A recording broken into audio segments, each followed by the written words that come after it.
Canadian Taxpayers Federation points out problems with the government, and Franco Terrazzano is with it, and he joins me right now because I want to talk to you about the luxury tax that came in just recently. And it sounds like, tax the rich, which is good because cars over $100,000, boats over $250,000 get taxed more. And then I read some analysis, and it seems that it's really not going to do that. It's going to hurt the workers who make those. Yeah, so I'm nothing against you if you can afford a Porsche, but that's not the people that I'm going to be losing sleep over. Right. I'm worried about the middle-class Canadian workers who are going to lose their job. And look, we saw this happen in the U.S. in the 90s. Thousands of American middle-class workers lost their job when they tried their hand with the luxury tax. And so they aren't going to get much money, really, over $250,000 for a boat. But you're right. The people who are making those goods are going to get hurt because the jobs won't be around. But really, let's talk about taxing the rich. I mean, it really galls me when I hear that the head of a grocery chain gets a big 15% increase, and he's making close to $20 million a year. None of the employees got that percentage increase. So why not tax that person? If you're making $20 million a year, forget about taxing what he or she spends it on. Tax it on the income.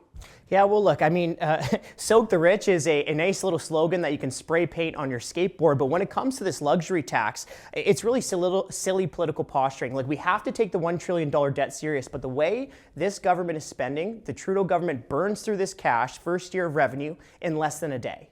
Right. Less than a day. Okay, and we have a huge debt that we're going to be servicing for years. Huge debt. So what's going to happen here is this is going to lead to about $2.9 billion in less sales. Well, who takes it on the chin when there's $2.9 billion in less sales? The fewer workers who are no longer needed to service or build the cars, planes, and boats in Canada. But Franco, you will agree with me with this. If somebody is making $50 million take home, $100 million take home, would it not make some political sense to, let's cut that down a little bit? Political sense, maybe what the politicians want to do. No, I don't think it does. I mean, look at wealth taxes all over the world. They're extremely complicated tax. What ends up happening is you end up chasing these folks away. They take their capital, they take their assets. And look, when we see politicians overspend for years, the way that we have seen here in Canada, who ends up holding the bag when they look for more taxes? Everyday Canadians. That's who's going to end up holding the bag for this massive accumulation and overspending.